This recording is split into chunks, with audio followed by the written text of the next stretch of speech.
Hello प्यारे विद्यार्थियों, कैसे हो आप सभी? हाउ इज योर जोश? Hi sir.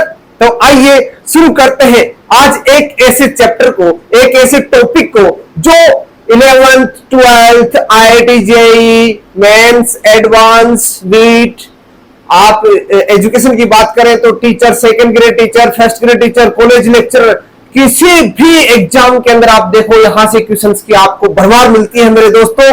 और इवन जो 11th और 12th की जो प्रिपरेशंस कर रहे हैं मेरे दोस्त, आपके हर टॉपिक से इस चैप्टर का नाता है, इस चैप्टर का उससे रिलेशन है। तो आप इस चैप्टर को कमाल और धमाल और पूरे जोश और खरोश के साथ पढ़ोगे तो मेरे दोस्त आप सफलता जरूर हासिल करोगे। आइए शुरुआत करते हैं, आगाज करते हैं और इस चैप्टर को अंजाम तक पहुंचाने की कोशिश करते हैं मेरे दोस्त। शुरू करते हैं यूनिट्स एंड मेजरमेंट के इस शानदार से चैप्टर को, जिसमें हम पढ़ने वाले हैं कि यूनिट्स क्या होती है, फिजिकल क्वांटिटीज क्या होती है, फिजिकल क्वांटिटी कितने प्रकार की होती है, क्या उनकी यूनिट्स होती है, क्या उनकी डायमेंशंस होती है, किस तरह से डायमेंशन का एनालिसिस किया जाता है। फिर हम होमोजेनिटी ऑफ डायमेंशन की बात करेंगे, इसमें हम बहुत सारी चर्चा करने वाले हैं। और किस तरह से फंडामेंटल यूनिट्स की डायमेंशन होती है, यूनिट्स होती है, किस तरीके से डिराइव्ड फिजिकल क्वांटिटीज की यूनिट्स होती है, उनकी डायमेंशंस होती है, किस तरह से हम उस पर बेस्ड क्वेश्चंस को लगाते हैं। एग्जाम के जो क्वेश्चन है, अच्छी एग्जाम की, देश की टॉप एग्जाम के जो क्वेश्चंस है उनको भी मैं आपको करवाने वाला हूं। तो आइए किस बात का इंतजार है, शुरू करते हैं आज के इस आगाज को। देखो बेटे, सबसे पहले फिजिकल क्वांटिटी। देखो बेटे, सबसे जरूरी टॉपिक है फिजिकल क्वांटिटी क्या है। फिजिक्स की जब शुरुआत करते हैं तो फिजिक्स में सबसे पहला जो टॉपिक आने वाला है वो यही है। इस दुनिया को समझना है, इस वर्ल्ड को समझना है, इस पूरे यूनिवर्स को समझना है, एक यूनिवर्स से दूसरे यूनिवर्स में जाना है, तो आपको क्या चाहिए बेटे? आपको उस फिजिक्स के अंदर होने वाली इवेंट्स, इस दुनिया के अंदर, इस वर्ल्ड के अंदर, इस यूनिवर्स के अंदर, इस मल्टी यूनिवर्स के अंदर होने वाली इवेंट्स को समझना बहुत जरूरी है। क्योंकि बेटे फिजिक्स क्या है? इन इवेंट्स को, जो फिजिकल नेचर के अंदर जो फिजिकल इवेंट्स हैं उनको समझना ही तो है।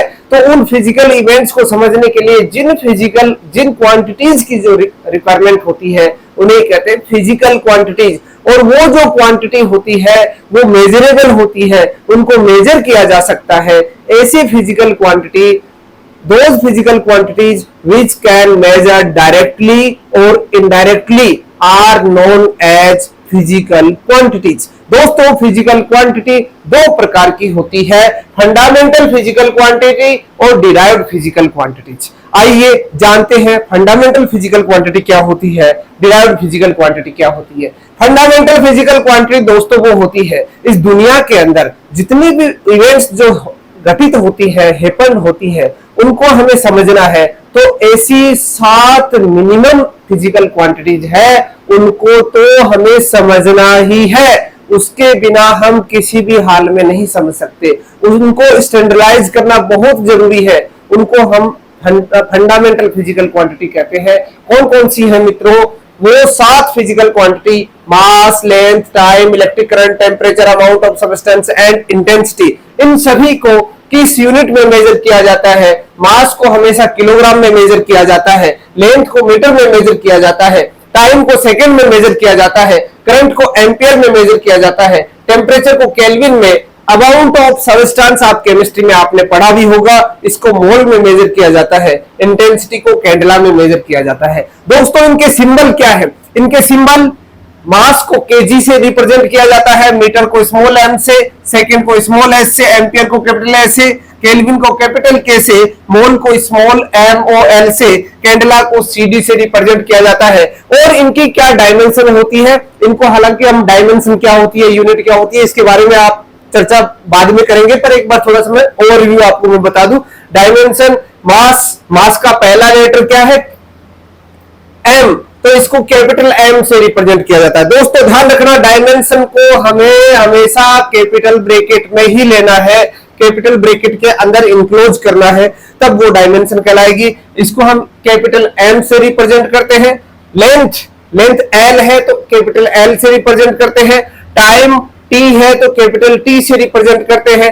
करंट इसका यूनिट ए है तो ए से रिप्रेजेंट करते हैं, और टेम्परेचर का केल्विन है तो केल्विन के से ही रिप्रेजेंट करते हैं, अमाउंट ऑफ सब्सटेंस को मोल से ही रिप्रेजेंट करते हैं, इंटेंसिटी सीडी को सीडी से ही रिप्रेजेंट करते हैं। तो मित्रों आइए आगे बढ़ते हैं, बिना देरी किए हम इसको समझने की कोशिश करते हैं। ये बेसिक डेफिनेशंस है, ये जो फंडामेंटल फिजिकल क्वांटिटीज है ये स्टैंडर्डाइज कैसे की गई, शुरुआत में किस तरीके से इनको मीटर को 1 मीटर माना गया, टेम्परेचर को 1 केल्विन माना गया और किलोग्राम को 1 किलोग्राम माना गया, इन सब की एक प्रॉपर डेफिनेशन है।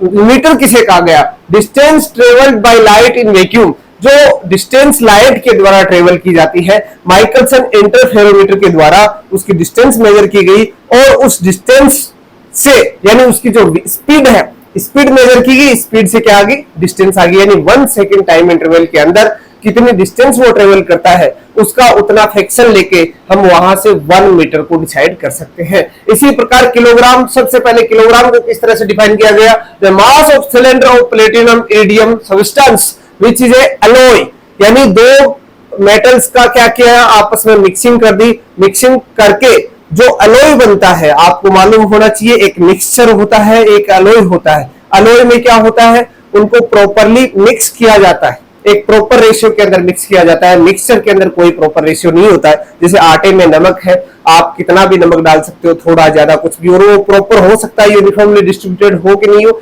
अलॉय में प्रॉपरली यूनिफॉर्मली डिस्ट्रीब्यूटेड होता है, उसे अलॉय कहते हैं। कहने का मतलब है दो मेटल्स है, प्लेटिनम और इरिडियम, दोनों को हमने क्या किया?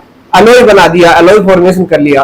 वो अलॉय की एक खास बात है, वो अलॉय टाइम के साथ डिग्रेड नहीं होता है, इसलिए उसका जो अमाउंट है, उसका जो मास है वो हमेशा क्या रहता है? कांस्टेंट रहता है। उसको इसलिए प्रॉपर डेफिनेशन के लिए, उसको स्टैंडर्डाइज करने के लिए हमने इसे एज ए रेफरेंस ले लिया गया है, जो अभी हाल ही में कहां पर रखा गया है? वो फ्रांस की पेरिस जो कैपिटल है वहां पर एक लेबोरेटरी है, उसके अंदर इसको रखा गया है। सेकेंड किसे का माना गया है? सीजियम 133 जो एटम है उसके जो ट्रांजिशन होते हैं हायर एनर्जी लेवल से लो एनर्जी लेवल में, जब कोई इलेक्ट्रॉन जाता है तो वहां से एक रेडिएशन इमिट करता है, उसकी फ्रीक्वेंसी से, उसकी ओसिलेशन से टाइम को डिसाइड किया गया है। एम्पियर किसे डिसाइड किया गया है? एम्पियर डिसाइड करने के लिए दो वायर ले लिए, दो मेटल वायर ले लिए, दोनों के अंदर करंट फ्लो किया, तो 1 मीटर डिस्टेंस पे उन दोनों को रखा गया और उसमें जब करंट फ्लो किया गया तो उसके बीच में एक फोर्स लगता है, या तो दोनों एक दूसरे को अट्रैक्ट करते हैं या दोनों एक दूसरे को रिपेल करते हैं, या तो वायर ऐसे हो जाएंगे या वायर ऐसे हो जाएंगे, ऐसे हो जाएंगे। कहने का मतलब या तो अंदर की तरफ बेंड हो जाएंगे या बाहर की तरफ बेंड हो जाएंगे, दोनों स्थिति होगी। तो वहां पर यदि डायरेक्ट करंट की जो डायरेक्शन है दोनों वायर्स के अंदर सेम डायरेक्शन है तो रिपेल करते हैं, और अपोजिट डायरेक्शन है तो अट्रैक्ट करते हैं, मींस वो अंदर की तरफ बेंड होते हैं अपोजिट डायरेक्शन में। तो वहां से जो फोर्स की वैल्यू है, उस फोर्स की वैल्यू से इसको डिफाइन किया गया। यदि फोर्स की वैल्यू 1 न्यूटन आती है 1 मीटर डिस्टेंस पे, तो जो करंट होती है उसकी वैल्यू कितनी होती है? 1 एम्पियर होती है दोस्तों। इसी प्रकार केल्विन जो टेम्परेचर है उसकी डेफिनेशन ली गई। केल्विन टेम्परेचर जो वाटर है उसका जो ट्रिपल पॉइंट है, ट्रिपल पॉइंट दोस्तों किसे कहते हैं? जहां पर जो वाटर है उसकी तीनों फेज होती है, सॉलिड, लिक्विड, गैस। सॉलिड के फॉर्म में आइस, लिक्विड के फॉर्म में वाटर ऑलरेडी है, और इसका वेपराइज फॉर्म। तीनों जिस पॉइंट पर रहते हैं, तीनों फेज एक ऐसा पॉइंट है जहां पर रहते हैं, यानी उससे थोड़ा सा डगमगाया वाटर वेपर में कन्वर्ट हो गया, उससे थोड़ा सा दूसरी तरफ डगमगाया वो आइस बन गया। कहने का मतलब है ऐसे पॉइंट को ट्रिपल पॉइंट कहते हैं, और ट्रिपल पॉइंट पर जो टेम्परेचर होता है उसका जो फ्रैक्शन है 273.16, उसे कहते हैं 1 केल्विन टेम्परेचर। मित्रों ऐसे ही मोल की डेफिनेशन क्या है? अमाउंट ऑफ एटम, जो कार्बन एटम है, कार्बन एटम जो है उसका जो अमाउंट है, यदि कार्बन का जो मास है 0.012 केजी ले ले तो उसमें उसके जो मोल का नंबर है, यानी इतने मास के अंदर जो मोल है, यानी एक मोल के अंदर नंबर ऑफ एटम्स कितने होंगे कार्बन के? 6.022 into 10⁻23 एटम्स होंगे। तो ऐसे अमाउंट को हम क्या बोलते हैं? 1 मोल बोलते हैं, यानी कार्बन का इतना जो मास है उसको हम 1 मोल कहेंगे दोस्तों। इसी प्रकार कैंडला इंटेंसिटी, कैंडला किसे कहेंगे? Intensity of a black body at freezing platinum and pressure of 101325 newton per metre square of surface area 1/6,00,000 metre square. यदि ऐसी स्थिति है तो ऐसे टेम्परेचर को हम क्या कहेंगे, ऐसी इंटेंसिटी को हम क्या कहेंगे, कैंडेला कहेंगे। यानी एरिया तो कितना होना चाहिए, 6 लाख होना चाहिए, और टेम्परेचर और प्रेशर कितना होना चाहिए, टेम्परेचर उसका होना चाहिए प्लेटिनम के फ्रीजिंग पर, और प्रेशर होना चाहिए 101325 न्यूटन पर मीटर स्क्वायर। तो ऐसी सिचुएशन पर जो इंटेंसिटी होगी उसे हम 1 कैंडेला कहेंगे दोस्तों। ये रही बात जो फंडामेंटल फिजिकल क्वांटिटीज है उनकी। अब हम बात करते हैं डिराइव्ड फिजिकल क्वांटिटी की। डिराइव्ड फिजिकल क्वांटिटी क्या होती है मित्रों, बहुत ही आसान सी बात है। जो ये सातों फिजिकल क्वांटिटी है इनके आपस में मल्टीप्लीकेशन से, डिवीजन से एक नई फिजिकल क्वांटिटी का उद्भव होता है, प्रोडक्शन होता है, उसे हम कहते हैं derived physical quantity. Derived physical quantity की प्रॉपर डेफिनेशन यदि और आप अपने एग्जाम में लिखने लायक देखना चाहते हो तो physical quantities made from the fundamental physical quantities using mathematical operations. और मैथमेटिकल ऑपरेशंस आप जानते हो, addition, subtraction, multiplication and division. Like ऐसी कौन कौन सी फिजिकल क्वांटिटी है जिन्हें हम कौन सी क्वांटिटी कहेंगे, डिराइव्ड फिजिकल क्वांटिटी कहेंगे। एरिया है, वॉल्यूम है, वेलोसिटी है, स्पीड है, फोर्स है, मोमेंटम है, इंपल्स है, टॉर्क है, अनगिनत है। आपको बहुत सारे ऐसे मैं कराने वाला हूं जो आप 11th और 12th क्लास के अंदर पूरी साल भर यानी पूरे 2 साल पढ़ने वाले हो दोस्तों। और जो पढ़ चुके हैं, जो कंपटीशन के एग्जाम की तैयारी कर रहा है वो पढ़ चुके हैं तो उन्हें तो अच्छी से मालूम है। जिसने नहीं पढ़ा है उनके लिए बिल्कुल नया है, तो उनको मैं बता दूं कि आप आने वाले समय में इनको बहुत अच्छे से पढ़ने वाले हो। ठीक है दोस्तों, आगे बढ़ते हैं, इसके बारे में हम और जानने की कोशिश करते हैं। नेक्स्ट है सिस्टम ऑफ यूनिट। बहुत ही इंपॉर्टेंट टॉपिक है मित्रों, क्योंकि यहां से आपको इस जो चैप्टर का फाउंडेशन कह सकते हैं, क्योंकि यहां से आपको थोड़ी सी समझ विकसित होनी शुरू हो जाएगी। फाउंडेशन कैसे बोलेंगे कि आपने कभी कभी देखा होगा लेंथ को मीटर में लिख देते हैं, कभी सेंटीमीटर में लिख देते हैं, कभी किलोमीटर में लिख देते हैं। तो कहने का मतलब ये लेंथ को अलग अलग क्यों लिखते हैं, इसके पीछे राज क्या है, कारण क्या है, उसको जानने की कोशिश करते हैं। देखो, दुनिया के अंदर 3 यूनिट सिस्टम चला करते थे। पहले एक जो जॉर्जी सिस्टम था उसके अंदर लेंथ को मीटर में नापा गया था, मास को किलोग्राम में और टाइम को सेकंड में नापा गया था। ऐसे ही एक दूसरा सिस्टम था गाउसियन सिस्टम, जिसमें कुछ कंट्रीज, देखो ये एक कंट्रीज का समूह है, ग्रुप है, ग्रुप ऑफ कंट्रीज है जहां पर इस तरह के सिस्टम को फॉलो किया गया था। एक ये ग्रुप ऑफ सिस्टम है जहां पर ये सब फॉलो किया गया था, लेंथ को सेंटीमीटर में, मास को ग्राम में, टाइम को सेकंड में। एक ब्रिटिश सिस्टम है, ब्रिटिश सिस्टम के अंदर लेंथ को फुट में, लेंथ को फुट में,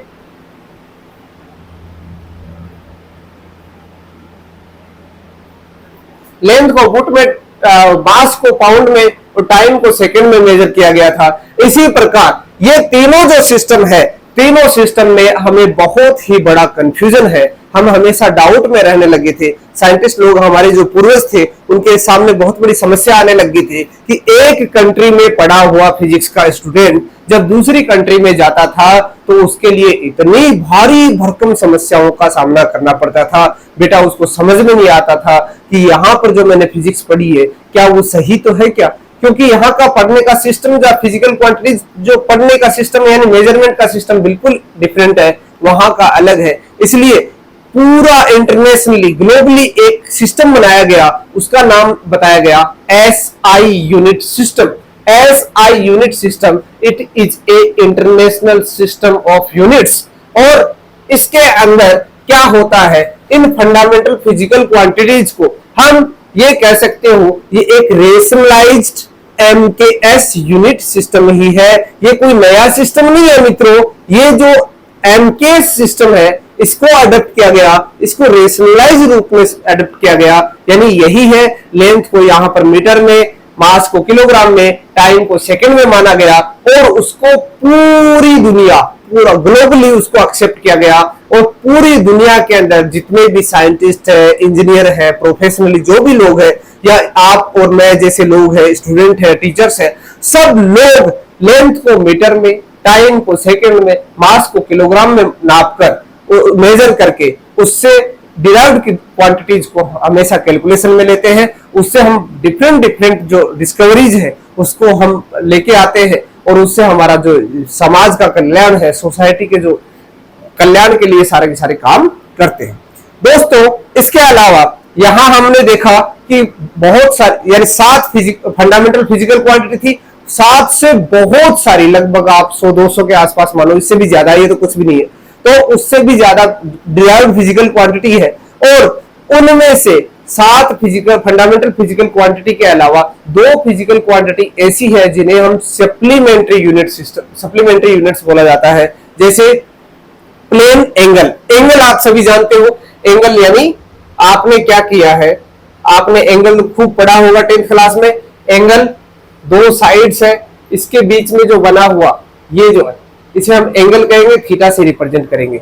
ये प्लेन के अंदर होता है, प्लेनर एंगल बोलते हैं उसको, प्लेन एंगल। बट यदि आपके पास एक तरबूज है और आप गर्मी के दिनों में तरबूज खा रहे हैं, तरबूज को थोड़ा सा काट दे, ये एक तरबूज है और इसको आपने यहां से थोड़ा सा काट दिया, काट के अंदर तक काट दिया, तो ये जो बना मित्रों एक कोन भी कोन, आइस का कोन जो होता है ना उसकी तरह, आइस के कोन के अंदर जो अंदर वॉल के अंदर जो बनता है ना, इनर वॉल के अंदर जो एंगल बनता है उसे सॉलिड एंगल बोलते हैं। उसे क्या बोलते हैं दोस्तों? सॉलिड एंगल बोलते हैं। ठीक है, सॉलिड एंगल का जो यूनिट है वो स्टेरेडियन होता है, एंगल का जो यूनिट है वो रेडियन होता है।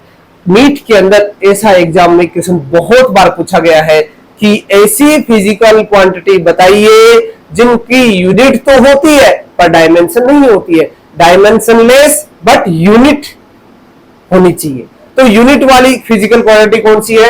एंगल और सॉलिड एंगल, इन दोनों की यूनिट होती है, इनके सिंबल होते हैं रेडियन, RAD और SR। स्टेरेडियन को SR से लिखते हैं, रेडियन को RAD से लिखते हैं। तो आपको एंगल जो है, एंगल को जिस तरीके से हम लेंथ को मीटर M से लिखते हैं, मास को kg से लिखते हैं, वैसे एंगल को RAD से लिखोगे। ध्यान रखना, आप एंगल को RAD से लिखोगे, यानी इसका यूनिट क्या है? Radian, RAD।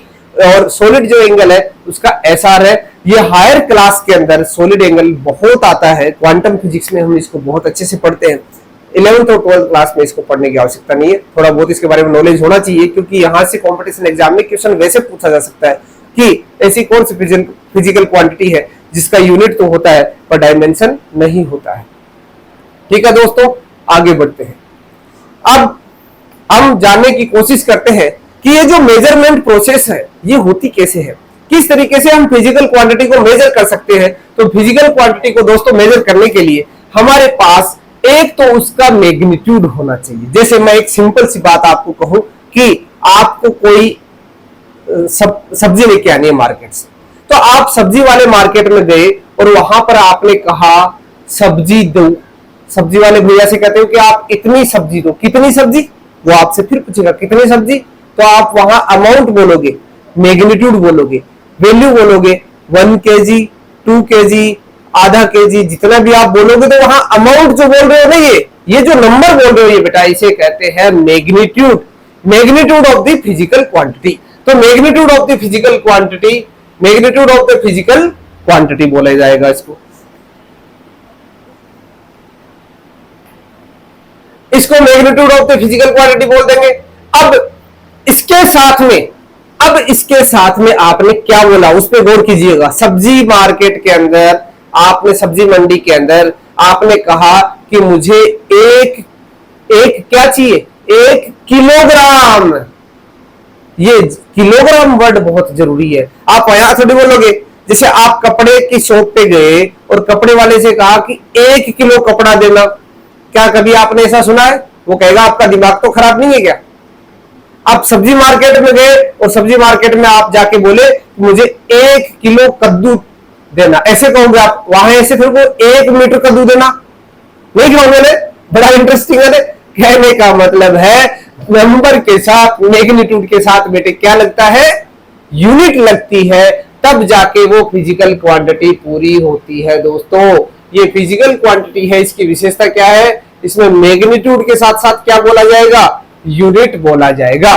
तो हम इसको किस प्रकार लिख सकते हैं, इसको रिप्रेजेंट करने का तरीका क्या होगा? कोई फिजिकल क्वांटिटी, लेंथ, टाइम कुछ भी है, उसको उसके नंबर के साथ, मैग्नीट्यूड के साथ उसकी यूनिट को मल्टीप्लाई किया जाता है। तो अब हमें यदि एक यूनिट सिस्टम से दूसरे यूनिट सिस्टम में जाना है तो हमारे लिए बहुत आसान हो जाता है। इस फॉर्मूले की मदद से हम आसानी से एक यूनिट सिस्टम से दूसरे यूनिट सिस्टम में भी स्विच कर सकते हैं, वो हमारे पर डिपेंड करता है। दोस्तों यहां पर एक इंपॉर्टेंट बात ये सीखने वाली है कि यहां मैंने देखा कि जो फिजिकल क्वांटिटी है वो मैग्नीट्यूड इनटू यूनिट के मल्टीप्लीकेशन के इक्वल होती है। तो यहां से मैं कहना चाहूं कि ये जो यूनिट है वो किसके प्रोपोर्शनल है, ये एम के मैग्नीट्यूड के तो इनडायरेक्टली, डायरेक्टली नहीं इनडायरेक्टली प्रोपोर्शनल है, मींस इनवर्सली प्रोपोर्शनल है, ये डायरेक्टली प्रोपोर्शनल नहीं है। कहने का मतलब है जैसे जैसे मैग्नीट्यूड बढ़ेगा, मैग्नीट्यूड बढ़ेगा मित्रों क्या होगा, मैग्नीट्यूड बढ़ेगा तो यूनिट क्या होगी, डिक्रीज होगी। कैसे समझाऊं मैं आपको, अरे मेरे दोस्त आप कपड़े की दुकान पर गए, आपने कहा अंकल जी 1 मीटर कपड़ा दे दो।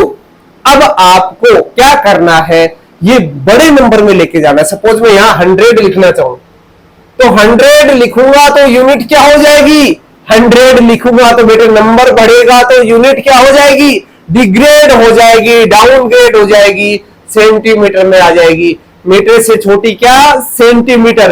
और जैसे देखो और नीचे लेके जाता हूं मैं 1 मीटर, इसको मैं क्या लिख सकता हूं, यदि मैं यहां से 10 लाख लिख दूं दोस्तों तो ये किसमें बदल जाएगी, माइक्रोमीटर।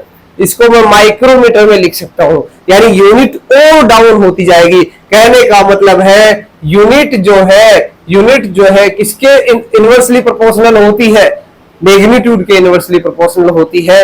यानी मैग्नीट्यूड बढ़ेगा यूनिट डाउन होगी, मैग्नीट्यूड घटेगा यूनिट बढ़ेगी, ऐसा सिस्टम चलता है। ये आप सभी को मालूम होना चाहिए। आगे बढ़े दोस्तों बिना टाइम गवाए, मैं चाहता हूं कि आपका कम से कम समय में इसको हम आसानी से बहुत ही अच्छे तरीके से हम इसको कंप्लीट करें। देखो दोस्तों कॉन्सेप्ट ऑफ मास, अब फिजिकल जो फंडामेंटल फिजिकल क्वांटिटी है उनको हम हमारी दुनिया के अंदर क्यों लेके आए, क्यों जरूरी था, मास को डिफाइन करना क्यों जरूरी था, लेंथ को डिफाइन करना, स्टैंडर्डाइज करना क्यों जरूरी था, टाइम को स्टैंडर्डाइज करना क्यों जरूरी था, करंट को स्टैंडर्डाइज करना क्यों जरूरी था, टेम्परेचर, इंटेंसिटी, ये सारी चीजें हमारी जिंदगी के अंदर ऐसी क्यों आई, क्यों जरूरत पड़ी फिजिक्स को, फिजिक्स में इन सातों चीजों को ही क्यों पढ़ना। हो सकता है वहां पर एक से काम चल जाता, हो सकता है केवल मास से ही काम चल जाता।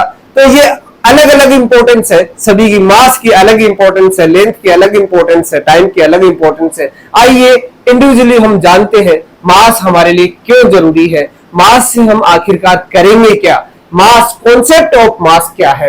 It is defined as quantity of matter.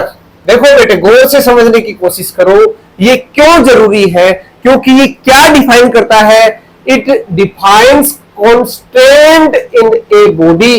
क्या, मैटर, जो कोई भी ऑब्जेक्ट है, सपोज आपने कोई प्लास्टिक की चेयर रख रखी है, आपने कोई लोहे का गोला रख रखा है, हैमर रख रखा है, आपके पास बहुत सारी चीजें हैं अलग अलग मटेरियल से मिलकर बनी है।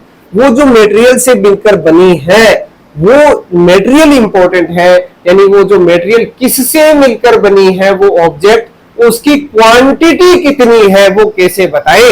कोई सबस्टेंस हल्का है, कोई सबस्टेंस भारी है, कोई वेटेड है, कोई लेस वेटेड है, ये कैसे बता पाओगे। इसके लिए हमें क्या पता होना जरूरी है, मास पता होने जरूरी है। दोस्तों मास के बारे में यदि नॉलेज होगा तभी आप बता पाओगे कि कौन सी वस्तु भारी है, कौन सी वस्तु हल्की है।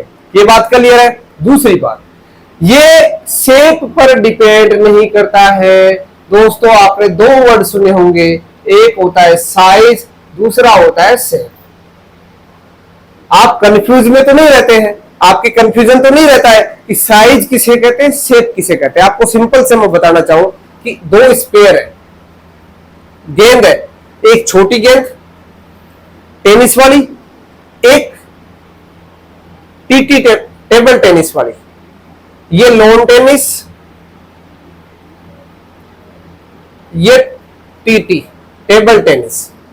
बेटे टेबल टेनिस की जो गेंद होती है और लॉन टेनिस की जो गेंद होती है उनकी शेप कैसी होती है? दोनों ही स्फेरिकल शेप की होती है, बट दोनों की साइज में क्या अंतर है? दोनों की शेप सेम है बट साइज डिफरेंट है।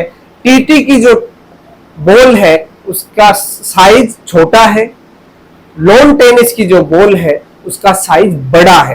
कहने का तात्पर्य ये है कि साइज जो है वो साइज बड़े छोटे को रिप्रेजेंट करता है। तो यहां पर जो सबस्टांस है, जो ऑब्जेक्ट है, उसकी शेप कैसी है हमें उससे कोई मतलब नहीं है, मास शेप देखकर नहीं आता है। एक मोटा हट्टा तगड़ा आदमी अनिल अंबानी का जो बेटा है ना, उसकी तरह जाकर तराजू पर बैठ गया। मशीन ये थोड़ी कहती है कि बेटा तू क्या है, ढुलमुन है, तेरा मैं मास नहीं नापूंगी। क्या ऐसा हो सकता है? वेइंग मशीन कभी मना नहीं करती है, बस उसकी कंडीशन है, उसकी एक लिमिट है, उससे बियॉन्ड यदि कोई मास का ऑब्जेक्ट है उसको नहीं नाप सकती। पर वो ये नहीं कहती कि मेरे ऊपर जो बैठने वाला ऑब्जेक्ट है उसकी शेप कैसी है, साइज कैसी है। साइज ज्यादा होगी तो ज्यादा बताएगा, कम होगी तो कम बताएगा। यानी साइज से तो मैटर करेगा पर शेप से मैटर नहीं करता है। उस पर किसी भी शेप का ऑब्जेक्ट रख दो, उसका वेइंग मशीन मास बता देगी दोस्तों। यानी ये शेप इंडिपेंडेंट होती है। तीसरी बात, बहुत ही महत्वपूर्ण बात, कि कभी भी किसी भी ऑब्जेक्ट का मास जीरो नहीं हो सकता। इस दुनिया के अंदर के कोई ऐसा ऑब्जेक्ट है ही नहीं जिसका मास नहीं हो। हर ऑब्जेक्ट का मास होता है, जीरो कभी भी पॉसिबल नहीं है। कहने का मतलब है आपको ये मास का कॉन्सेप्ट लेके चलना ही पड़ेगा। ऐसी दुनिया में कोई ऑब्जेक्ट है ही नहीं जो बिना मास के बना हो, सभी का मास होता है। हालांकि हम जब न्यूक्लियर फिजिक्स पढ़ेंगे तो मैं आपको कुछ ऐसे पार्टिकल्स बताऊंगा जिनको हम मास लेस बोलेंगे, जिनका मास जीरो होगा। पर दोस्तों आपको फिर गौर करना है कि कोई ऐसी चीज नहीं है जिसका मास नहीं होता है। जो लाइट आती है, उस लाइट का जो फोटोन होता है, उसका जो पार्टिकल होता है, उसे मासलेस बोलते हैं। हालांकि अब ये साइंटिस्ट लोगों ने ये इसके ऊपर प्रूव करना बहुत ही जरूरी है कि ये मासलेस क्यों है, क्योंकि ऐसी कोई ऑब्जेक्ट है ही नहीं, ऐसा कोई पार्टिकल है ही नहीं। ऐसे एक पार्टिकल और होता है न्यूट्रिनो, उसका भी मास होता है पर उसको मास लेस मानते हैं क्योंकि वो नियरली मास लेस है, मास बहुत कम है, न के बराबर है, तो उसे इग्नोर कर देते हैं। इस तरह से बेटे नेक्स्ट होता है कि it does not change by the presence of other body. गौर करने वाली बात है। पापा कहते हैं, मम्मी कहती है कि बेटा संगत अच्छी रखो, दोस्ती अच्छी रखो। दोस्त जो होते हैं वो अच्छे अच्छे बच्चों को बिगाड़ देते हैं। आपकी संगत अच्छी है तो आप अच्छे इंसान बनोगे, आपकी संगत बेकार है तो आप बेकार इंसान बनोगे। पर मास के केस में ऐसा नहीं है। मास कहता है कि मेरे पास कोई भी बैठो, गंदी मछली एक तालाब को गंदा कर देती है, पर मास उसके पास में कोई दूसरा मास रखा है, वो कितना भी गंदा हो, कितना भी कम ज्यादा कुछ भी हो, कोई भी उससे डिफरेंट हो, कोई फर्क नहीं पड़ता। मास अपना एकदम न्यूट्रल रहता है। किसकी तरह रहता है? कुंभकर्ण की तरह मस्त सोया हुआ रहता है। बस उसको अपने को मेजर करने की जरूरत है, मेजर कर लेते हैं। मास बेटे दो प्रकार का होता है, एक इनर्शियल मास होता है, एक जो ग्रेविटेशनल मास होता है।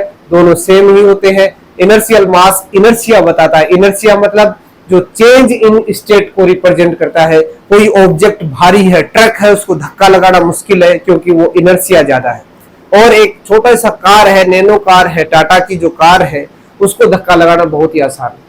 कहने का मतलब है जिसमें ऐसा जो बॉडी अपने आप में चेंजेस का क्या करे, अपोज करे, उसे इनर्शिया बोलते हैं। तो जो मास है यानी अपोज ज्यादा है तो मास ज्यादा है, अपोज कम है तो मास कम है। हल्की जो वस्तु है उसका मास कम होता है तो ऑब्वियसली उसका अपोजिशन भी क्या होता है? कम होता है। ऐसे ही एक होता है ग्रेविटेशनल मास यानी जो ग्रेविटी है जिसका मास ज्यादा उस पर ज्यादा ग्रेविटेशनल फोर्स लगेगा, जिसका मास ज्यादा उस कम है उसका उसके ऊपर लगने वाला ग्रेविटेशनल फोर्स भी कम होगा। आप सभी ने जाना भी होगा। इसी कॉन्सेप्ट पर अपने जो वेइंग मशीन है वो काम करती है, क्योंकि उसमें नॉर्मल फोर्स लगता है उसको हम हमेशा मेजर करते हैं। ग्रेविटेशनल फोर्स जितना लगता है उसने अपोजिट डायरेक्शन में नॉर्मल फोर्स लगता है उसको हम मेजर करते हैं, उससे हम मास निकाल लेते हैं। तो ये होता है ग्रेविटेशनल मास। ग्रेविटेशनल मास और इनर्शियल मास दोनों बराबर होते हैं, इक्वल होते हैं। दोनों में सिर्फ डेफिनेशन का अंतर है, बाकी वैल्यू में कोई डिफरेंस नहीं है मित्रों। आगे बढ़े, चलो तो आगे की ओर बढ़ते हैं और जानते हैं नेक्स्ट क्या है। Concept of light sorry length. आपने मास का कॉन्सेप्ट देखा, मास को पढ़ना बहुत जरूरी है। मास के बिना हम कुछ नहीं कर सकते, क्योंकि दुनिया के अंदर जितने भी सबस्टेंस बने हैं, जितने भी ऑब्जेक्ट्स बने हैं, हर एक का मास होता है। मास के बिना कुछ भी नहीं। कहने का मतलब है कि लेंथ का भी कॉन्सेप्ट क्यों आया है, क्योंकि हमें एक जगह से दूसरी जगह जाना है। एक जगह से दूसरी जगह जाना है तो दोनों के बीच की जो सेपरेशन है उसको भी जानना जरूरी है। तो वो किसके द्वारा बताएंगे हम? पाथ लेंथ के द्वारा बताएंगे, डिस्टेंस के द्वारा बताएंगे, डिस्प्लेसमेंट के द्वारा बताएंगे। ऐसे ही कॉन्सेप्ट आया टाइम का। आपने देखा होगा कोई भी इवेंट घटित होती है, इवेंट घटित होती है तो उसके अंदर आपको टाइम इंटरवल की जरूरत पड़ती है। एक इवेंट ऐसी होती है बार बार रिपीट होती है, जैसे झूले पर बैठते हो आप, वो रिपीट होती रहती है, उसकी कुछ फ्रीक्वेंसी होती है। तो ऐसी जो रिपीटेशन वाली इवेंट होती है वहां से हम टाइम का प्रिसीजन भी निकाल सकते हैं, टाइम की वैल्यू क्या है वो भी निकाल सकते हैं। इस तरह से टाइम का कॉन्सेप्ट भी दुनिया के अंदर आया। तो कहने का मतलब है कि हमने पढ़ा था कि जो यूनिट्स है, यूनिट 3 प्रकार की है, MKS, CGS, FPS। अलग अलग सिस्टम के अंदर, अलग अलग कंट्रीज के ग्रुप के अंदर इन्हें अलग अलग अपनाया गया, पर इंटरनेशनली ग्लोबली बाद में इन दोनों तीनों को एक मर्ज करके एक सिंगल सिस्टम बनाया गया, जिसे हमने SI सिस्टम बोला। दोस्तों ये SI सिस्टम इंपॉर्टेंट क्यों है, ये इतना महत्वपूर्ण क्यों है, आप सभी को समझ में भी आ गया होगा, आप सभी इसके बारे में अच्छे से जानते हैं। फिर भी हम पॉइंट वाइज यदि नोट डाउन करना चाहें तो किस प्रकार लिखेंगे? ये ग्लोबली, देखो आप सभी ने पहले पढ़ा भी था कि ये ग्लोबली स्टैंडर्ड है। ग्लोबल स्टैंडर्ड मींस पूरी दुनिया के अंदर जितने भी लोग हैं, टेक्निकल एक्सपर्ट हो, साइंटिस्ट हो, इंजीनियर्स हो, स्टूडेंट्स हो, टीचर्स हो, ये सभी के द्वारा इसको ग्लोबली एक्सेप्ट किया गया और सब लोग इसको पढ़ने से, इसको लेकर बहुत ही ज्यादा खुश हुए और इसको अपनाकर एक कंट्री से दूसरी कंट्री में जब जाते हैं, वहां के एजुकेशन सिस्टम में जाते हैं, वहां के सारे सिस्टम में जब जाते हैं तो उनको बिल्कुल भी कोई समस्या नहीं आती है लैंग्वेज बैरियर को छोड़कर। जैसे कि हमारे बीच में पढ़ने वाला बच्चा हिंदी में पढ़ता है, इंग्लिश में पढ़ता है, फ्रांस के अंदर जाकर फ्रेंच में पढ़ना पड़ता है। तो कहने का मतलब है लैंग्वेज का बैरियर हो सकता है, पर साइंटिफिकली टर्म्स का डिफरेंस नहीं हो सकता। वहां पर भी लेंथ को मीटर में ही मेजर किया जाता है। दूसरी कंट्रीज के अंदर किसी भी कंट्री में चले जाओ, लेंथ को मीटर में मेजर किया जाएगा, वहां पर भी आपको मीटर स्केल ही मिलेगा। ऐसा नहीं कि वहां पर कोई दूसरा स्केल आपको मिले। ऐसे ही इससे दूसरा बेनिफिट क्या है, इससे कैलकुलेशन बड़ा आसान होता है, क्योंकि ये जो SI सिस्टम है ये एक मैट्रिक सिस्टम है। मैट्रिक बेटा आप अपने दादा परदादा से पूछना, उनके टाइम पर मैट्रिक किसे बोलते थे। आप अभी उत्तीर्ण करके आए हो, आपने अभी 10th क्लास पास की है, 10th क्लास को पहले मैट्रिक पास बोलते थे। आप उनसे पूछ के देखना एक बार। आजकल तो मैट्रिक पास नहीं बोलते, डायरेक्ट 10th पास बोल देते हैं, पर पहले मैट्रिक पास बोलते थे। मैट्रिक का मतलब 10, और 10 की पावर में ये सारे के सारे नंबर्स आते हैं। यानी SI सिस्टम की खूबसूरती यही है कि इसको मैट्रिक सिस्टम बोला जाता है, यानी ये 10 के मल्टीपल्स में होता है। इसलिए कैलकुलेशंस को आसान करना कैलकुलेशन बहुत आसान होती है। यानी 10 से मल्टीप्लाई करना तो आसान है भाई, 2 को 10 से मल्टीप्लाई करो तो 0 लगा दो, 10 स्क्वायर से मल्टीप्लाई करो 2 0 लगा दो, 10 क्यूब से मल्टीप्लाई करो 3 0 लगा दो। आसान है, मल्टीप्लीकेशन बहुत आसान है, डिवीजन बहुत आसान है, यानी एडिशन बहुत आसान है, सब्सट्रैक्शन बहुत आसान है। तो 10 के मल्टीप्लीकेशन में, 10 के सब मल्टीपल्स में ऐसे यूनिट सिस्टम को पढ़ना बहुत ही आसान है। साथ ही साथ ये कोहेरेंट भी है, रेशनल भी है। देखो बेटे, इस वर्ड को समझने की कोशिश करते हैं, ये कोहेरेंट क्यों है?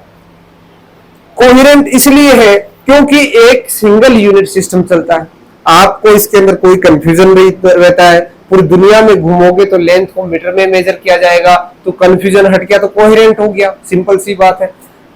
रिप्रोड्यूसिबिलिटी, स्टेबिलिटी बहुत ज्यादा है, रिप्रोड्यूस किए जा सकते हैं ऐसे यूनिट सिस्टम को, तो वहां पर भी कोई दिक्कत नहीं है। यानी 1 मीटर की बात करते हैं तो मैंने आपको 7 डेफिनेशन बताई थी ना, 7 डेफिनेशन प्रॉपर तरीके से आपने देख ली।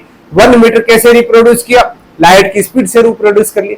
टाइम को कैसे किया, सीजियम एटम जो है 133, तो उससे रिप्रोड्यूस कर लिया। स्टेबिलिटी है, बहुत अच्छी स्टेबिलिटी है, आज से आप 1000 साल बाद में भी जाओगे 1 सेकेंड का टाइम इंटरवल उतना ही रहने वाला है जो आज है।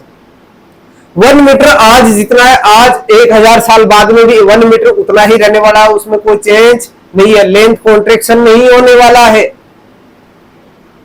टाइम में भी कोई चेंज नहीं होने वाला, टाइम डायलेशन भी नहीं होने वाला, टाइम बढ़ने वाला नहीं है, उतना ही रहने वाला है। आप टाइम मशीन में पढ़ते हो कि वहां पर आदमी जाता है, आदमी की जो उम्र है वो कम हो जाती है, वो दूसरे प्लानेट पे हो जाती है, दूसरे यूनिवर्स में जाके वहां का जो ग्रेविटेशन है उसकी वजह से हो जाती है। पर यहाँ पर अर्थ के ऊपर तो टाइम का वही प्रॉपर डेफिनेशन रहना है। हाँ, उसमें कोई नया चेंजेस आ जाए तो बात अलग है, बाकी ये उतना ही रहना है, क्योंकि हमने जो एक्यूरेसी ले रखी है उसके हिसाब से। साथ ही साथ इसका एक एडिशनल बेनिफिट ये है कि इससे कम्युनिकेशन में बहुत ज्यादा सुधार हुआ है। लैक ऑफ कम्युनिकेशन नहीं है।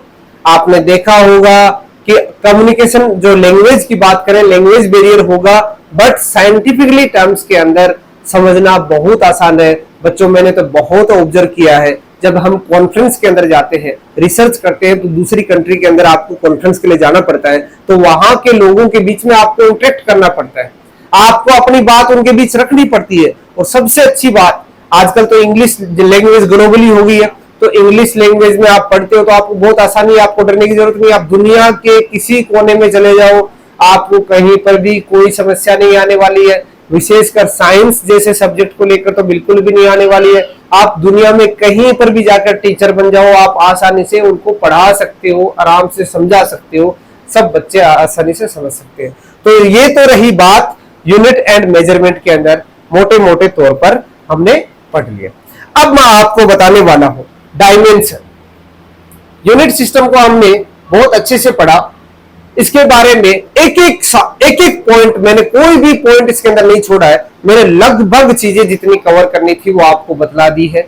अब रही बात डायमेंशन की, जो एग्जाम के लिए तो वेरी वेरी इंपॉर्टेंट है। यहां से क्वेश्चंस की भरमार लगती है, आपको यहाँ थोड़ी मैथमेटिकल पोर्शन है, पर यहाँ पर आपको बहुत कुछ पूछने वाले हैं। यहां से आपको किसी भी एग्जाम की बात कर लो आप, बहुत सारे प्रश्न आने वाले हैं, तो इसलिए इस टॉपिक को अच्छे से कवर करने की कोशिश करते हैं। देखो, डायमेंशन क्या होती है, डायमेंशन फॉर्मूला क्या होता है, डायमेंशन के बारे में जानते हैं। डायमेंशन बेटे, जैसे लेंथ, मैंने वहां पर आपको बताया था, लेंथ को जो है, लेंथ का L, और उसको ब्रैकेट के अंदर लिखते हैं, ठीक है बेटे, उसको कैपिटल ब्रैकेट के अंदर लिखते हैं, लेंथ को L से। मास, मास को कैपिटल M से लिखते हैं। टाइम, टाइम को कैपिटल T से लिखते हैं। करंट, इलेक्ट्रिक करंट, करंट को A से लिखते हैं, I से भी लिख सकते हैं। टेम्परेचर, टेम्परेचर को केल्विन से रिप्रेजेंट करते हैं, थीटा से भी लिखते हैं। अमाउंट ऑफ सब्सटेंस, इसको मोल से लिखा जाता है। इंटेंसिटी, इसको CD से लिखा जाता है, ठीक है। कितनी होगी, 7 होगी। तो ये 7 फंडामेंटल फिजिकल क्वांटिटी थी, इनसे क्या बनेगी, डिराइव्ड। देखो डिराइव्ड है। अब पहले तो मैं आपको ये ऐसे कैसे लिखा देता हूं, यहां पर name of physical quantity, length. अब आप अपनी नोटबुक जो है आपके सामने जो रखी हुई है उसके अंदर लिखना शुरू कर दो। जो महत्वपूर्ण बात है, इंपॉर्टेंट जो इंफॉर्मेशन है वो आपको बताने जा रहा हूं, एग्जाम में आने लायक है। डेफिनेटली आप NEET, IIT, JEE, second grade, first grade, college lecturer कहीं पर भी चले जाओ, आपको यहाँ से क्वेश्चन डेफिनेटली 100% आपको मिलने वाला है। तो आपको इस टॉपिक को इग्नोर नहीं करना है, बहुत इंपॉर्टेंट टॉपिक है। बहुत सारे बच्चे ऐसे भी होंगे जिन्होंने ये पढ़ लिया है और वो ये समझते हैं, अपने आप को बहुत होनहार स्टूडेंट समझते हैं।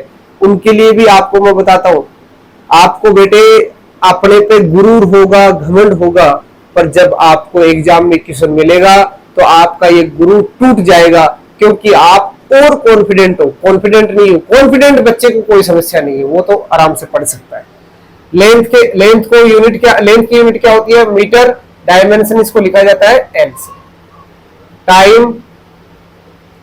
टाइम की यूनिट सेकेंड, इसको टी से लिखा जाता है।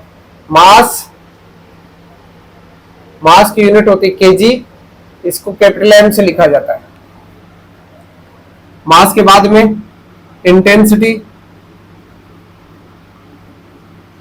इंटेंसिटी को सीडी यूनिट होती है, सीडी से ही इसको लिखा जाता है, रिप्रेजेंट किया जाता है। अमाउंट ऑफ सब्सटेंस,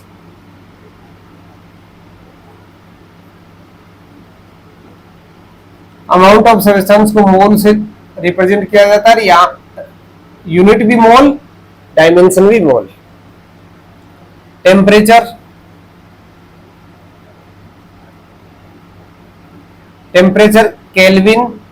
केल्विन से ही रिप्रेजेंट किया जाता है। थीटा से भी कई बार रिप्रेजेंट कर लिया जाता है। और कौन सा बच गया?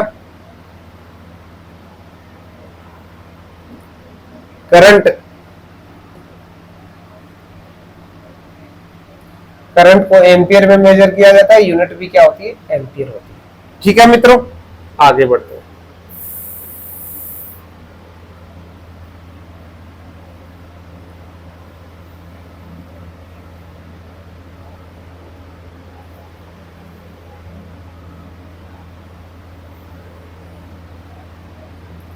अब आपको डिराइव्ड फिजिकल क्वांटिटी के बारे में बताता हूं।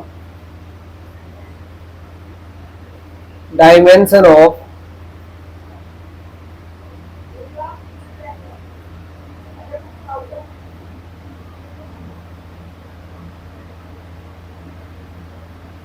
डिराइव्ड फिजिकल क्वांटिटी मित्रों कौन कौन सी होती है? एक होती है एरिया को लेंथ लिखते हैं, तो इसका यूनिट क्या बन जाएगी? इसको दो बार लिखा गया है, ये बन जाएगी मीटर स्क्वायर। इसकी डायमेंशन क्या बन जाएगी?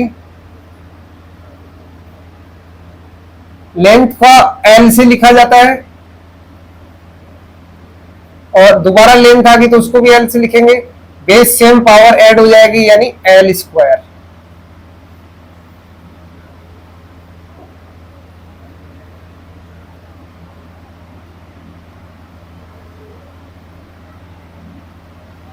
ठीक है दोस्तों, ऐसे ही एरिया, अब किसके एरिया की बात करें आपको मैं अलग अलग बताना चाह रहा हूं। जैसे सर्किल का एरिया होता है पाई आर स्क्वायर। पाई की कोई यूनिट नहीं होती है, रेडियस मीटर में मेजर की जाती है, मीटर स्क्वायर। इसकी डायमेंशन क्या हो जाएगी? एल स्क्वायर, क्योंकि मीटर दो बार लिखा गया। कहने का मतलब है डायमेंशन वह चीज है, वह फिजिकल चीज है जो ये रिप्रेजेंट करता है कि उसमें फंडामेंटल, देखो गौर करना, वो बहुत इंपॉर्टेंट बात बताने वाला हूं। डायमेंशनल एनालिसिस में हम डायमेंशन क्यों पढ़ते हैं किसी भी फिजिकल क्वांटिटी का? क्योंकि वो उस डिराइव्ड फिजिकल क्वांटिटी के अंदर कितनी बार वो फंडामेंटल फिजिकल क्वांटिटी आई है उसको रिप्रेजेंट करता है।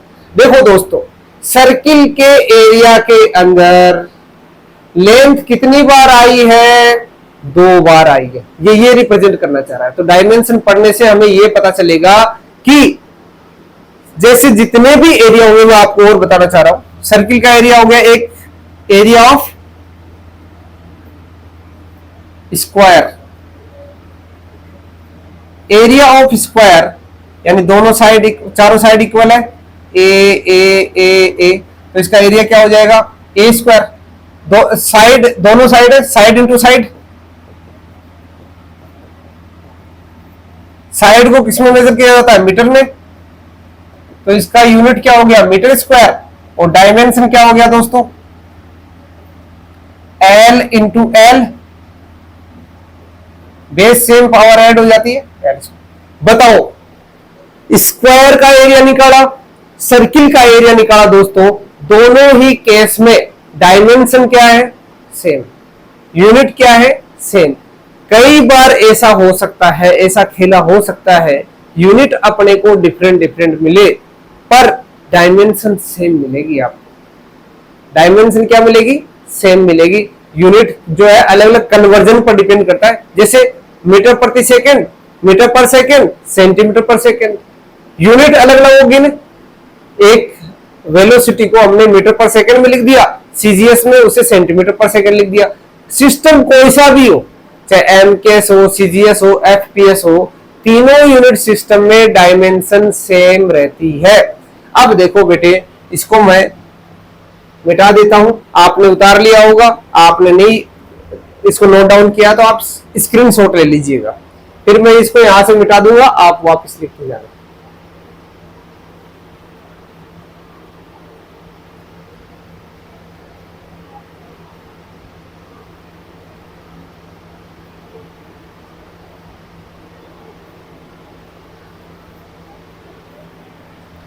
ठीक है बेटे, नंबर भी चलो चेंज हो जाएगा। अभी हमने पढ़ा डिराइव्ड फिजिकल क्वांटिटी से शुरुआत करते हैं। पहली डिराइव्ड फिजिकल क्वांटिटी हमने लिया एरिया। एरिया ऑफ सर्किल हो, एरिया ऑफ स्क्वायर हो, एरिया ऑफ रेक्टेंगल हो, किसी भी साइज और शेप की बात करें, उसका एरिया जो होता है वो area, sorry sorry sorry sorry, serial number में लिख दिया इसको, serial number 1, area. Area of any shape और एनी साइज हमेशा मीटर स्क्वायर में ही मेजर की जाएगी। ऐसा ही सिस्टम की मैं बात कर रहा हूं। डायमेंशन क्या हो जाएगी? L square. क्लियर है बात? नेक्स्ट पे चलते हैं। वॉल्यूम।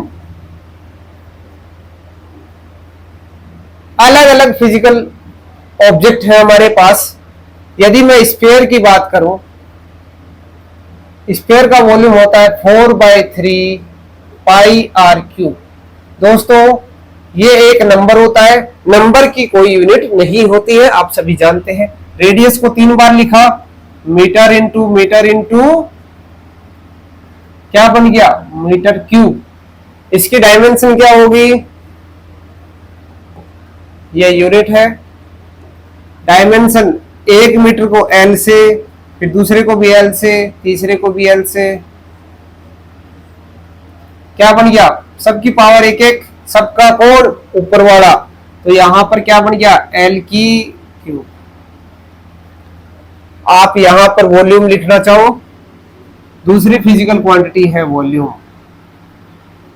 वॉल्यूम को किसमें मेजर किया जाएगा? Metre cube. डायमेंशन क्या होगी?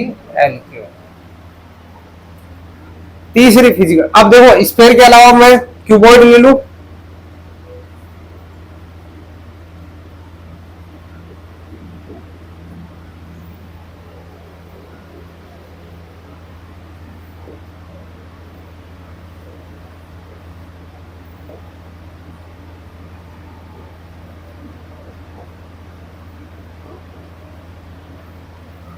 क्यूबॉइड के अंदर क्या होगा दोस्तों? क्यूबॉइड में भी L into B into H क्या बन जाएगा? Metre into metre into metre.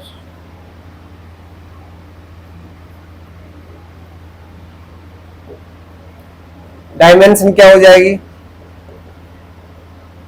L into L into L, क्या बन गया? L की क्यूब। यहां रख दो।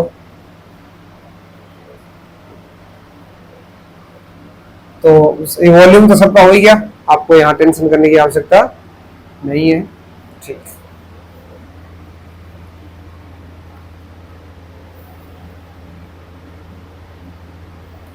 नेक्स्ट फिजिकल क्वांटिटी है तीसरे नंबर पर।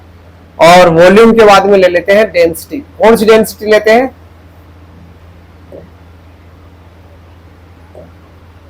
Mass density.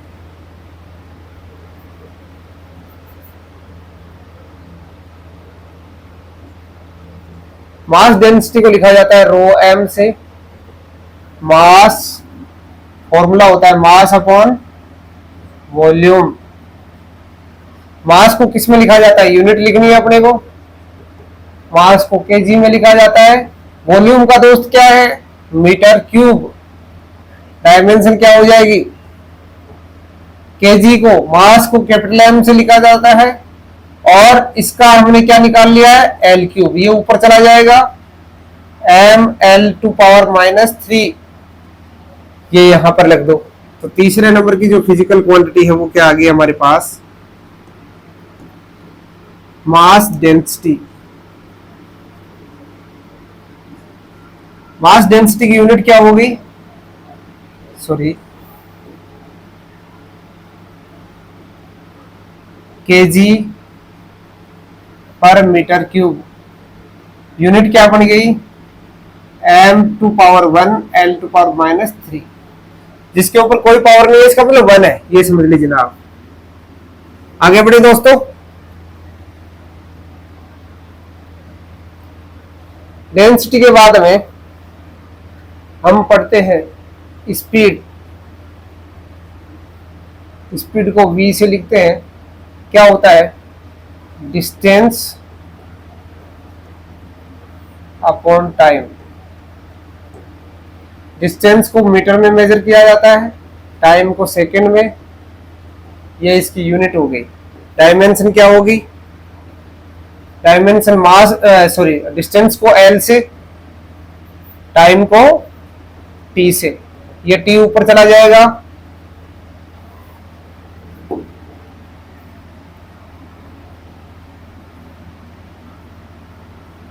T rest power -1।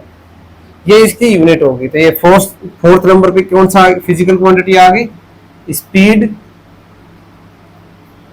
और स्पीड को मीटर पर सेकंड में मेजर किया जाता है। डायमेंशन क्या होगी? L T rest power -1। Next physical quantity दोस्तों क्या हो जाएगी? वेलोसिटी। वेलोसिटी को डिस्प्लेसमेंट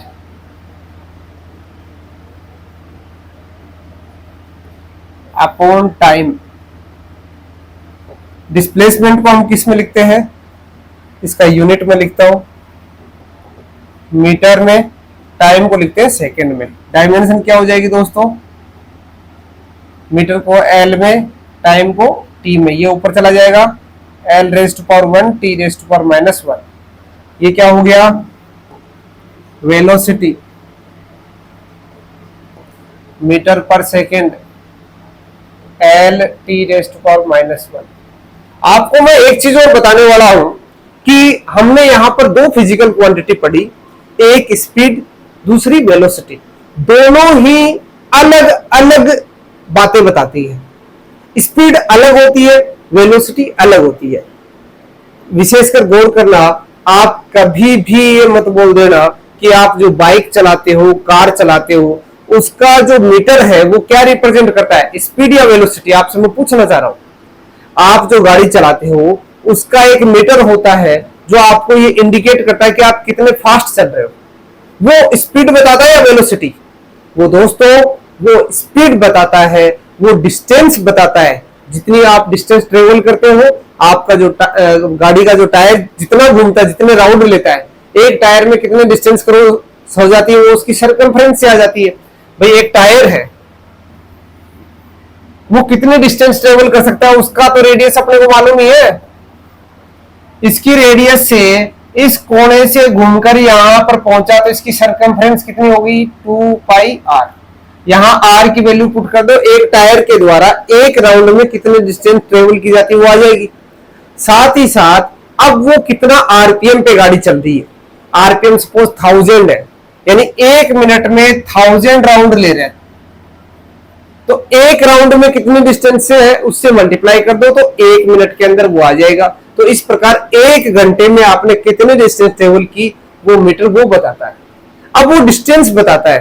हो सकता है कि आप ऐसे घूमते घूमते घूमते घूमते घूमते वापस यहाँ पर आ गए, आपको सिर्फ टाइम पास करना था, आप अपनी गली से निकले, गली से निकलकर दूसरी गली से घूमते घूमते घूमते घूमते वापस अपने घर पर आ गए।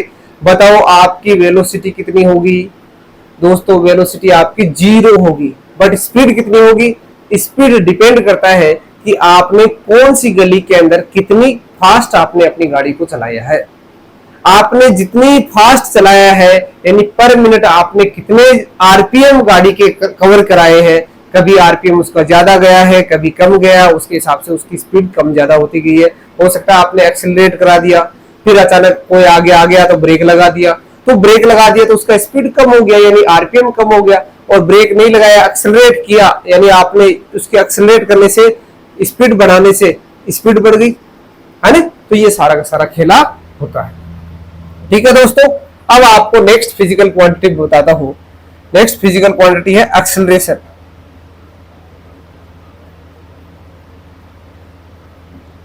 एक्सेलरेशन को लिखा जाता है दोस्तों वेलोसिटी अपॉन टाइम।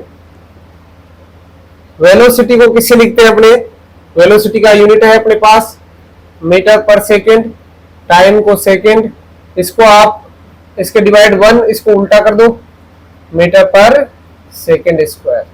तो एक्सेलरेशन का जो यूनिट है वो क्या आ गया? Metre per second square. आपसे इसकी डायमेंशन पूछता है,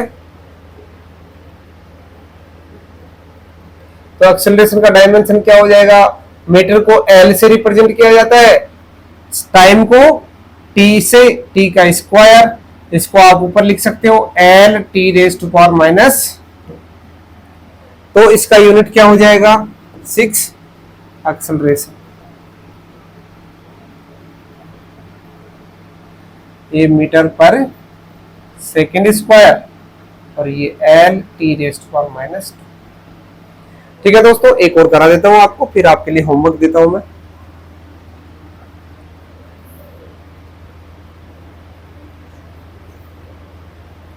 फोर्स।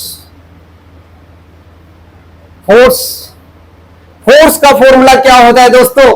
बहुत ही मजेदार बताऊं आपको। मां, हर व्यक्ति की मां सबसे महत्वपूर्ण होती है। इतने प्यार से आप नाम लेते हो ना मां, एम ए।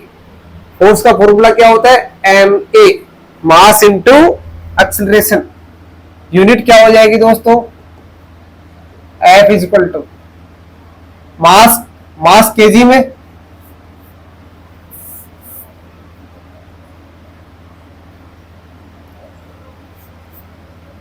Into metre per second square. Acceleration आपने पढ़ा था metre per second square. Dimension क्या हो जाएगी? केजी, मास को लिखा जाता है एम से, मीटर को एल से, और टाइम को टी से। टाइम कितनी बार आया? 2 बार। तो अब ये क्या हो जाएगा? m1 l1 t raise to power minus 2।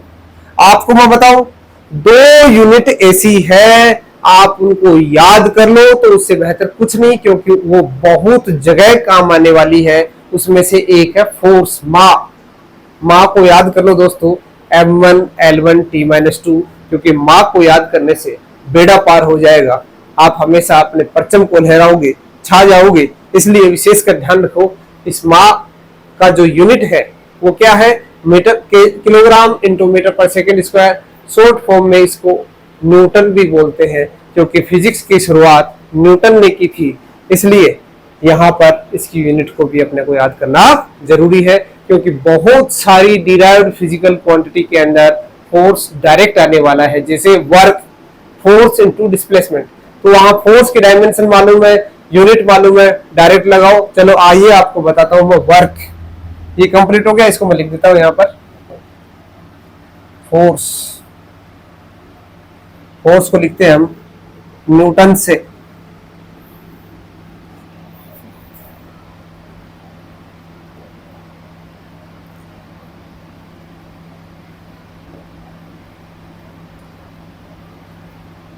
और ये आ जाएगा m1 l1 t माइनस 2। एक लास्ट वर्क को लिखते हैं फोर्स इनटू डिस्प्लेसमेंट। फोर्स को न्यूटन में लिखते हैं, डिस्प्लेसमेंट को मीटर में। इसकी यूनिट क्या हो जाएगी? Newton into metre. डायमेंशन क्या हो जाएगी दोस्तों? न्यूटन की याद है तो जल्दी लिख लोगे, नहीं तो बनानी पड़ेगी। मीटर का L1 क्या हो जाएगा? M1 L 2 बार आया है, L2 T माइनस 2। तो यहां पर लिख दो आप, क्या बन जाएगा? ये वर्क जो है, वर्क की यूनिट हो जाएगी, दूसरा जूल भी बोलते हैं इसे, न्यूटन इंटू मीटर या जूल। और m1 l2 t माइनस 2। इस प्रकार ये यूनिट डिराइव्ड फिजिकल क्वांटिटी, उसकी हमने थोड़ी सी शुरुआत की है। 7 फंडामेंटल फिजिकल क्वांटिटी पढ़ी और 2 ऐसी यूनिट्स पढ़ी जो क्या है, सप्लीमेंट्री यूनिट्स के नाम से जानी जाती है, प्लेन एंगल, सॉलिड एंगल। और साथ ही साथ हमने यूनिट सिस्टम पढ़ा, MKS, CGS, FPS। और तीनों को फिर हमने मर्ज कर एक ऐसा स्टैंडर्डाइज सिस्टम बना दिया जिस ग्लोबली जिसे एक्सेप्ट भी किया गया, उसका नाम हमने SI सिस्टम पढ़ा। हमने किस तरह से मास को, लेंथ को, टाइम को, करंट को, टेम्परेचर को, इन सबको हमने डिफाइन किया, क्यों इनकी जरूरत पड़ी इसके बारे में हमने डिटेल से जाना। साथ ही साथ हमने डिराइव्ड फिजिकल क्वांटिटी के बारे में भी जाना और उसके कुछ फिजिकल क्वांटिटीज की हमने यूनिट लिखी और उनके डायमेंशन फॉर्मूला लिखे। डायमेंशन फॉर्मूला क्यों जरूरी है इसके बारे में भी हमने काफी जाना। और कुछ फिजिकल क्वांटिटी ऐसी है जो डिराइव्ड फिजिकल क्वांटिटी, उनके हमने यूनिट और डायमेंशन तो देखे, पर आपको मैं फिर बताता हूं कि ये बहुत बड़ी संख्या में है। आपसे मैं एक रिक्वेस्ट करता हूं कि आप होमवर्क के रूप में कक्षा 11th या जो भी आपके पास सोर्स उपलब्ध है, आप गूगल के माध्यम से भी आप डाउनलोड कर सकते हो, एक ऐसी शीट डाउनलोड कर सकते हो। आपकी डिमांड होगी तो मैं आपको वहां पर एक लिंक भी भेज दूंगा या वहां पर PDF अपलोड कर दूंगा यूट्यूब पर जाकर, और वो आप कमेंट बॉक्स में जाकर बताओगे, उसके आधार पर है। आपकी डिमांड है तो पोस्ट करो, नहीं तो जरूरत कहाँ है। तो आप विशेषकर मुझे बताइएगा यदि आपको जरूरत है कि जो फिजिकल क्वांटिटीज है उसकी एक लिस्ट है, उस लिस्ट को देख देख कर जो मैंने आपको पैटर्न बताया है उस अंदाज में आप पूरा टेबल लिखोगे, ऐसे टेबल बनाओगे, उसमें आप फिजिकल क्वांटिटी का नाम लिखोगे, उसकी यूनिट लिखोगे, उसका डायमेंशनल फॉर्मूला लिखोगे। आपका काम है, शुरू होता है, आपको होमवर्क करना है। आपको लगभग 100-125 फिजिकल क्वांटिटी का एक टेबल है, वो आपको पूरा करना है। 11th क्लास में अपेंडिक्स के अंदर ये दे रखा है। आपको 11th क्लास की जो फिजिक्स है उसके लास्ट का जो पेज है वहां पे अपेंडिक्स 4th या 6th आई थिंक, मेरे ध्यान नहीं है एग्जैक्ट, उसको आपको डाउनलोड कर लेना है। NCERT की वेबसाइट पर जाकर भी आप डाउनलोड कर सकते हो, वहां से उसको डाउनलोड कर लीजिएगा और उसको करने की कोशिश कीजिएगा। जहां पर भी आपको डाउट आता है तो मेरे को जरूर बताइएगा। कल के सेशन में हम उसको और आगे की ओर बढ़ाएंगे, इसमें हम और समय देंगे और इस डिराइव्ड फिजिकल क्वांटिटी वाले सिस्टम को हम पूरा करने की कोशिश करेंगे। 100 डिराइव्ड फिजिकल क्वांटिटी लगभग आपको मैं बताने वाला हूं, जो एग्जाम में पूछे भी गए हैं, उसके बारे में हम चर्चा करेंगे। तब